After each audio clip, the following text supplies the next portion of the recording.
पाकिस्तान के farmer allrounder Tanveer Ahmad, जिनका ये कहना है कि जिस तरह से मुस्ताफिजुर रहमान को आईपीएल के ऑक्शन में खरीदने के बाद केकेआर की टीम ने उन्हें खरीदा और उसके बाद जिस तरह से एक प्लेयर को डीग्रेड किया गया, उसकी बेइज्जती की गई, बाकी भी फॉरेन प्लेयर्स को बाइकआउट करना चाहिए, आईपीएल का एक प्लेयर को सपोर्ट करना चाहिए।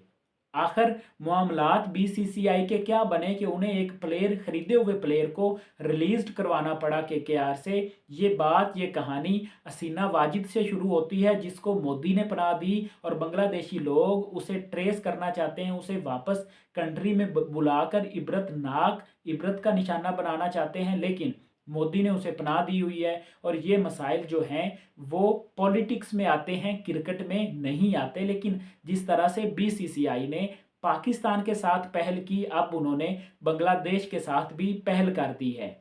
और अगर आप प्लेयर्स को इज्जत नहीं देंगे तो आपकी चाहे मिलियन डॉलर्स की आईपीएल होगी, तो एक टाइम में उस आईपीएल में वो दम, वो जान नहीं रहेगा अगर आप प्लेयर्स को रिस्पेक्ट नहीं देंगे। तो यहाँ पर इससे पहले पाकिस्तानी क्रिकेटर्स खेलते ही नहीं, और इस दफ़ा इंग्लैंड क्रिकेट बोर्ड ने भी कुछ कुछ प्लेयर्स को ही इजाज़त दी है आईपीएल खेलने की। बाकी जो उनके सेंट्रल कॉन्ट्रैक्ट्स प्लेयर्स हैं उनको उन्होंने इस दफ़ा अप्रूवल नहीं दिया कि आप आईपीएल खेल सकते हैं या नहीं। बेन स्टोक्स, जोए रूट जैसे प्लेयर्स जो हैं वो इस दफ़ा आईपीएल नहीं खेल रहे।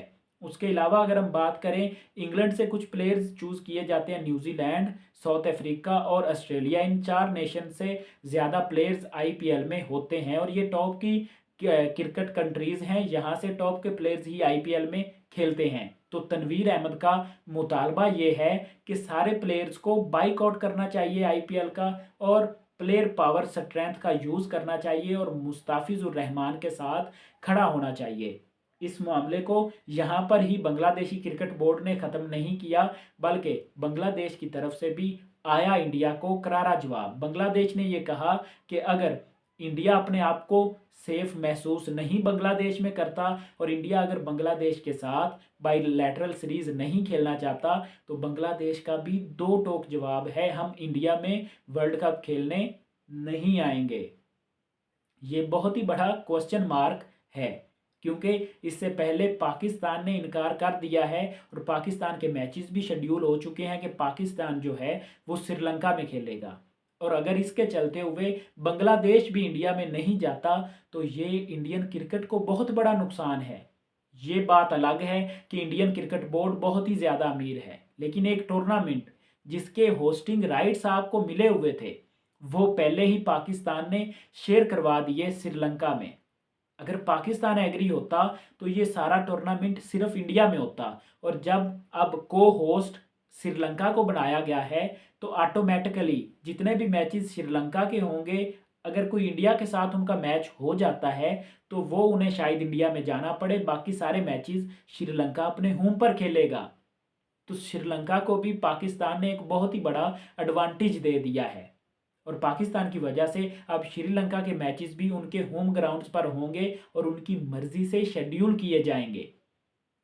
तो पाकिस्तान क्रिकेट बोर्ड ने तो अपनी पावर दिखा दी थी। अब तनवीर अहमद का जो मुतालबा है वो ठीक है या नहीं है, उससे आप एग्री करते हैं या नहीं करते। लेकिन बांग्लादेशी क्रिकेट बोर्ड को जो उन्होंने स्टांस अपना लिया है और आईसीसी को उन्होंने इन्फॉर्म कर दिया है कि हम इंडिया में वर्ल्ड कप नहीं खेलेंगे, हमारी गवर्नमेंट इजाज़त नहीं देती, क्योंकि वहाँ पर हमें सिक्योरिटी कंसर्न्स जो हैं वो बहुत ही ज़्यादा हैं। इसके चलते हुए हमारे मैचेस जो हैं वो श्रीलंका में मुंतकिल किए जाएं पाकिस्तान के साथ। अब ये मसला कहाँ पर ख़त्म होता है, कैसे आईसीसी से सॉर्ट आउट करता है और किस तरह से बीसीसीआई और कहाँ तक हठधर्मी दिखाता है और क्रिकेट को कहाँ तक डैमेज करता है बीसीसीआई, ये वक्त ही बता सकता है। क्या बीसीसीआई का सही फैसला था मुस्ताफिजुर रहमान को रिलीज़ करवाना, आउट करवाना आईपीएल से? क्या ये सही फैसला था? कमेंट सेक्शन में अपनी राय ज़रूर दीजिए।